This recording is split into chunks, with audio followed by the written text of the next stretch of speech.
मैं जयकृष्ण गोस्वामी हरिया हरिनिया का कहानी सुनाने के लिए जा रहा हूँ।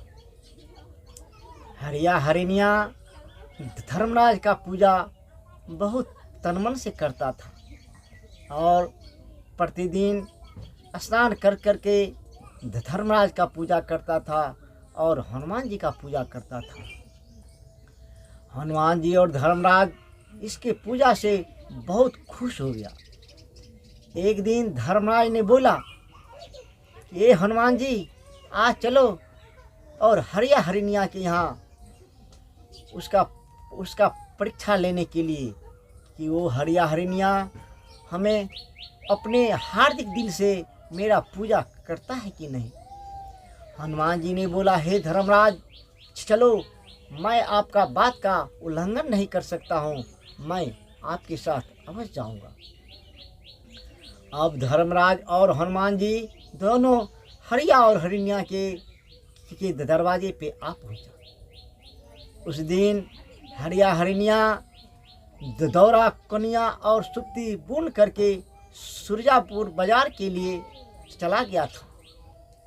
जब वो सुरजापुर बाजार के लिए चलने लगा तो अपने बेटा रंजीत बालक से बोला, बेटा ये कैम जो चिरा हुआ है तो देखना कोई इस कैम को तोड़े नहीं, फेंके नहीं, देखते रहना और अपने घर में दूध भात है खा करके खेलते रहना।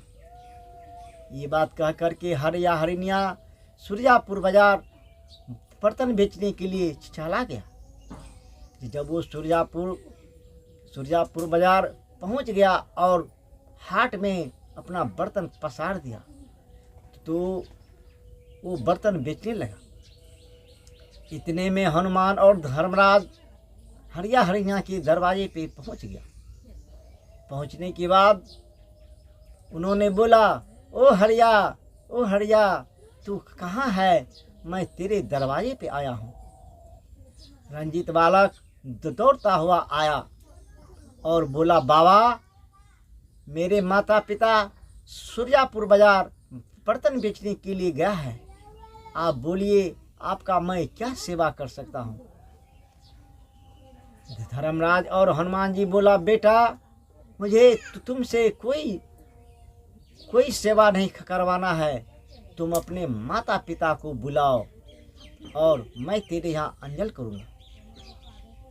रंजीत बालक ने बोला, बाबा मेरे माता पिता चूरा कुटा करके घर में रखा है और दूध उबाल करके सिक्के पे रखा है, आप बोलिए तो हम आपको दूध और चूरा का भोजन करेंगे।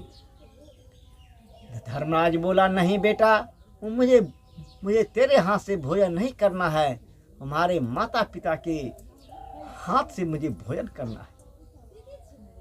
अब रंजीत बालक बोला, हे बाबा आप आज जाइए और सुबह लौट करके आइएगा, मेरा माता पिता आपको मिल जाएगा, आप उसके हाथ से भोजन कीजिए।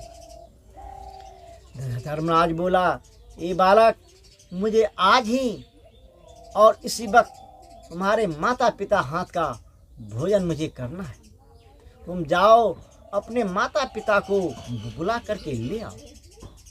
रंजीत बालक बोला, हे बाबा अगर मैं चला जाऊंगा अपने माता पिता के पास, अगर एक कैम कोई फेंक दिया, एक कैम कोई तो तोड़ दिया तो मेरा पिता जैसा है कि मुझे मारते मारते पीठ पर का चरसा को तोड़ देगा।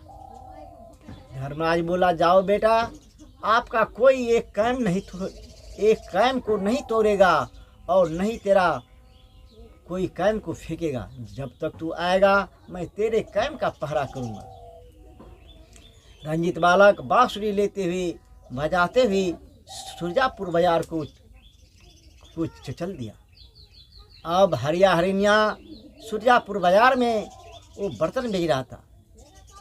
बांसुरी की आवाज़ सुन करके हरिनिया ने बोला, ए हरिया ये तो अपना बेटा रंजीत है, इसका बांसुरी का आवाज़ है, देखो अपने बेटा को कौन मारा कौन पीटा, इसका कोई ठिकाना नहीं है। जल्दी जल्दी ये बर्तन को समेटो और चलो बेटा रंजित बालक के पास। हरिया बोला नहीं, पहले सारा सामान बेच लो, फिर बेटा के पास जाएंगे। हरिनिया बोला नहीं नहीं, ये बांसुरी का आवाज़ मेरे बेटा का है। हरिया बोला रे, गाय का पूत और मैं का पूत का इस दुनिया में कोई कमी नहीं है। तेरे बेटा जैसे बांसुरी बजाने वाले अनेक है और बहुत बांसुरी बजा सकता है। बोला ए हरिया, तुम हमें बातों में बहलाता है। ये मेरा बेटा रंजित बालक है और उसी का बांसुरी का आवाज़ है, ऐसा बांसुरी कोई नहीं बजा सकता है। इतने में रंजित बालक अपने माता पिता के पास आ गया और माता पिता से बोला, हे माता पिता, अपने दरवाजे पे दो बाबा आए हैं। वो बोलता है कि मुझे तुम्हारे यहाँ आज भोजन करना है। हमने बोला, बाबा मेरे माता पिता चूरा कुटा करके रखा है और दूध उबाल के रखा है, आप कहिए तो मैं आपको दूध चूरा का भोजन कराऊंगा। लेकिन बाबा ने बोला नहीं नहीं, हमें तुम्हारे माता पिता के हाथ से भोजन लिखा है। मैंने कितनों प्रयास किया, बाबा इस बात को नहीं माना। मैंने बोला जो एक कैम मेरा कोई फेंक दिया और एक कैम कोई तोड़ दिया तो मेरा पिता जैसा है कि हमारे पीठ पर का चरसा तोड़ देगा। बाबा ने बोला जब तक तुम लौट करके आएगा तब तक तेरा कैम का पहरा मैं करूँगा। तेरा न कोई कैम को फेंकेगा न कोई कैम को तोड़ेगा। इतना कहने पर हमने सुरजापुर बाजार को चल दिया। हे माता पिता, आप चलिए, नहीं तो बाबा जी 3 दिन का भूखा है, अपने दरवाजे पे अन्न के लिए मर जाएगा। अब हरिया हरिनिया दोनों जल्दी जल्दी बर्तन को समेट लिया और अपने घर को चल दिया। घर आने के बाद हरिया हरिनिया बर्तन को रखा और बाबा के पास गया। बाबा को वो अपने हाथों से पैर को धो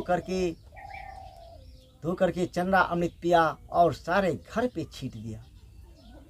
बोला बाबा आप क्या खाएंगे, ओ क्या भोजन करेंगे, हमसे बताइए। बाबा धर्मराज बोला देखो हम तुम्हारे यहाँ वैसे नहीं खाएंगे, तुम मेरे साथ सत करो। बोला बाबा आप बाबा और हम एक साधारण डोम जात का, आपसे हम क्या सत करेंगे। बोला नहीं सत करेगा तो मैं तेरे यहाँ अन्न नहीं खाऊंगा, मुझे तेरे हाथ से अन्न लिखा है, इसीलिए मैं तुम्हारे यहाँ आया हूँ और मैं 3 दिन का भूखा हूँ। हरिया हरिनिया उसके साथ सत किया। तब बाबा धर्मराज बोला हम महामांस खाएंगे। बोला ओ आप महामांस खाइएगा। हरिया ने हरिनिया से बोला दबिया लाओ। और जब आ रहे थे सुरजापुर बाजार से तो मैंने एक गाय मरा हुआ देखा था और तूने खाना बनाओ और मैं गाय का मांस लेके आ जाता हूँ। अब हरिया दबिया लेकर के जैसे गाय के पास गया तो गाय आवाज़ देने लगा। अब हरिया वहाँ से लौट करके आ गया। बोला बाबा इस समय महामांस कहाँ मिलेगा। तो धर्मराज ने बोला ए महामांस मिलेगा। बोलेगा कहाँ मिलेगा बाबा। बोला तेरा बेटा जो है रंजित बालक, उसे आरा से चीर दो और उसका मांस बनाओ, और वैसे नहीं एक तरफ आरा तुम खींचो और एक तरफ आरा तुम्हारी घरवाली चीलेगा, और चीर करके उसको काट करके मांस बनाओ। अब हरिया बोलने लगा जो बेटा के सामने हमें ही काट दीजिए और मैं अपना मांस बना करके दूंगा। धर्मराज बोला देखो तू वचनबद्ध है कि तूने महामांस खिलाएगा तो तुम महामांस बनाओ। अब इस बात को सुन करके हरिया और हरिनिया ने बोला ठीक है, मैं अपने बेटे को आरा से चीर करके महामांस बनाऊंगा और मैं आपको खिलाऊंगा। एक तरफ हरिया आरा खींचने लगा और एक तरफ हरिणिया आरा खींचने लगा। धर्मराज बोला, देखो एक शर्त है।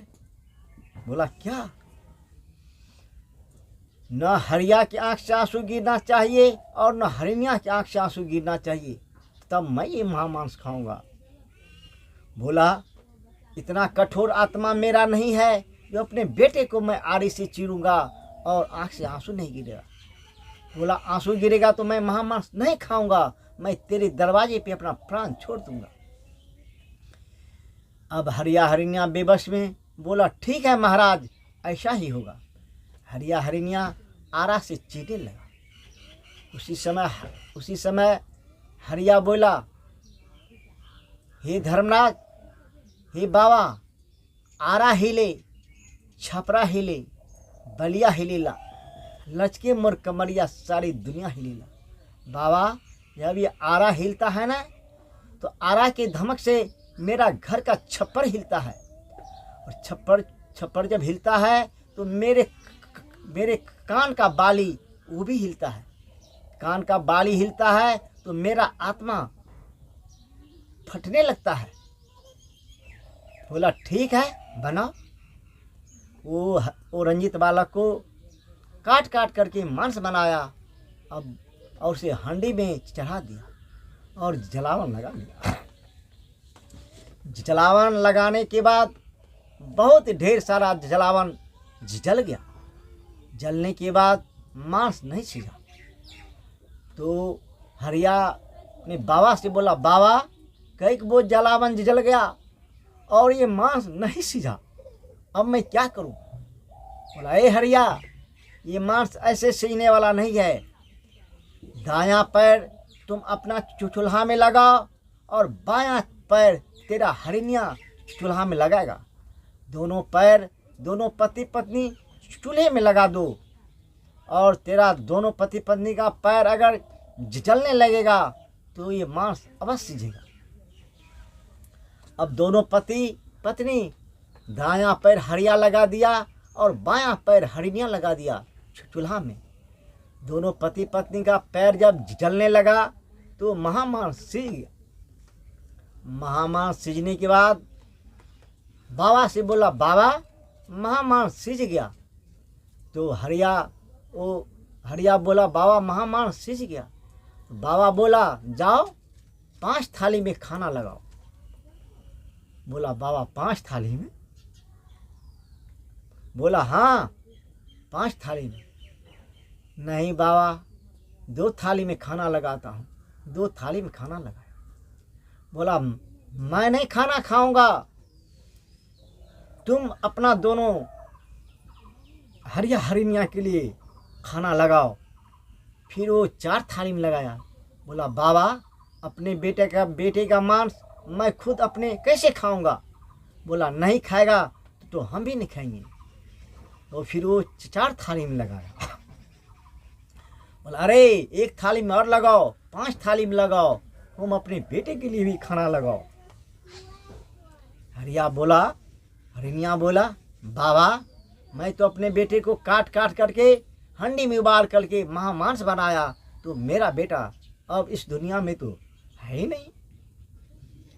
बाबा बोला, अरे तेरा बेटा है, तुम खाना बनाओ और उधर हल्ला करो, ओ रंजित बालक। 5 थाली में खाना लगाया और हरिया हरिणिया दोनों आवाज़ लगाने लगा, ओ बेटा रंजित बालक। उधर से रंजित बालक दौड़ता हुआ है। अब बाबा बोला, हम 5 मिल करके खाना खाएंगे। बस 5 मिल करके खाना जैसे रंजित बालक आया, उतने में हरिया हरिणिया बाबा के पैर पे गिर गया। बोला, बाबा धर्मराज, आप ऐसा परीक्षा इस धरती पे अब किसी को नहीं लीजिएगा, नहीं तो इस परीक्षा में कोई सफल नहीं होगा। इतना कह करके धर्मराज अपना रूप दिखाया और बोला, जाओ हरिया हरिणिया, तेरा चारों युग में नाम रहेगा और चारों युग में तेरा पूजा होगा। इतना कह करके धर्मराज और हनुमान जी वहाँ से लापता हो गया। और हरिया हरिनिया का पूजा आज भी इस धरती पे होता है। और हरिया हरिनिया का कहानी समाप्त हो गया।